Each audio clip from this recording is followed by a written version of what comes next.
Welcome to Innovators, a series where we sit down with thought leaders in the healthcare technology space to talk about the news and trends that are impacting our industry today. My name is Justine Giancola. I'm on the corporate communications team here at Inovalon, and joining me today is Carly Rowe, our Interim President and General Manager of our Provider Business Unit.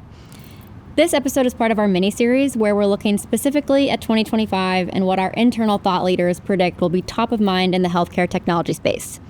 Today, Carly and I are going to be discussing the provider arena, looking at revenue cycle as one engine to get the most out of data. Thanks for being here today, Carly. Thanks for having me, Justine. So let's get started with how can providers get the most out of their data this year? You know, Justine, I think that for a long time, providers have thought about data as something within the four walls of their organization. And we're now living in a world where data is all around us. Data is being curated continuously. In fact, patients are creating their own data. The wearables on monitoring your blood pressure and your heart, looking for any oddities in your heartbeat. Data is being created all around. And as providers are thinking about ways that they can better serve patients and provide better care, there's a real opportunity to think about data in the sense of the completeness of the data in the world around a patient, even outside of the organization. So as providers take that mindset forward and start thinking about what are all the possibilities, what are the possibilities when there's an expanded view of how to think about data, the opportunities are endless to start to think about how to curate different insights from that data and leveraging that to improve the insights and the care that's being delivered for patients. So taking it kind of a step further, what would more connected systems mean for improving not only the revenue cycle, but also that patient care? I love this. It's having an interconnected ecosystem, right? When a patient shows up at a doctor, they're not sitting there thinking about, well, what doctor did I see on this date? And do I need to go and get a paper copy of my records from this system? Or there's no knowledge of the barriers of the technology or where that data persists from a patient lens. And so from a provider perspective, the interconnectivity of those systems to make sure that they have a 360-degree view of the patient is absolutely paramount in providing the optimal care for that patient. Making decisions about a patient's care plan or where they should go for their follow-up visit or what medication to be prescribed.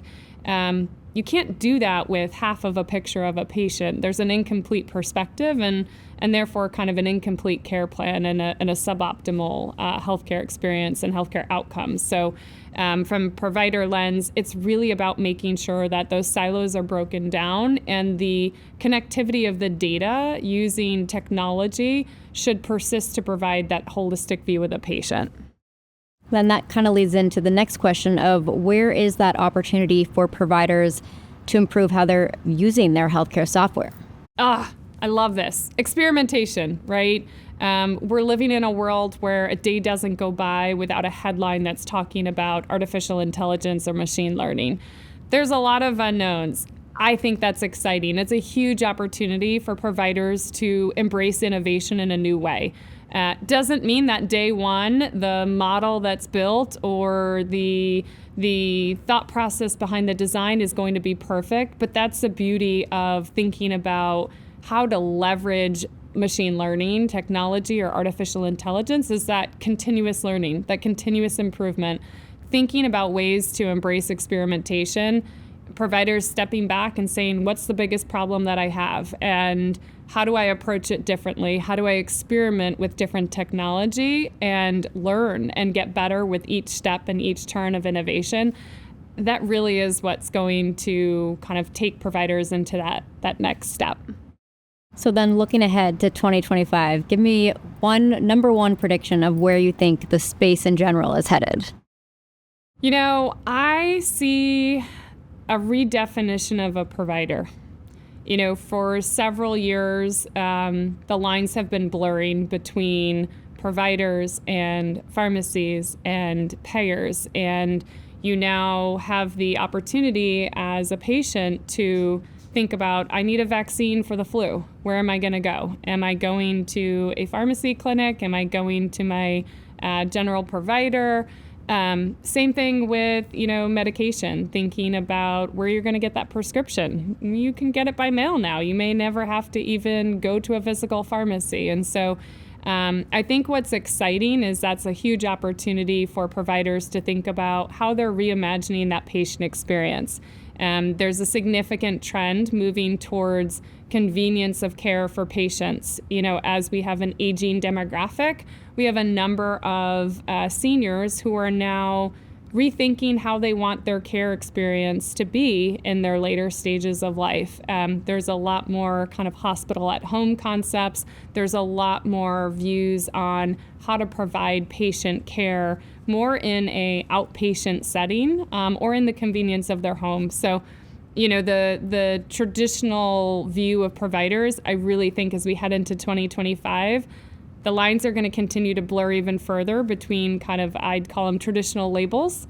And I also think that we're going to see, the way in which we're delivering care really start to embrace more of that convenience factor for patients as there's a greater degree of demand for, again, convenience of care in a care setting where patients are most comfortable. And I think that's going to create a lot of new opportunities and a lot of new needs that providers are going to help push the envelope on, and I'm excited for it.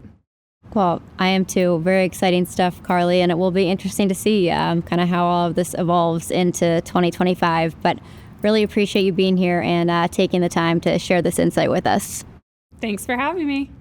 And thank you to our audience for tuning in. Be sure to check out the other episodes of our Trends and Predictions mini-series on our website.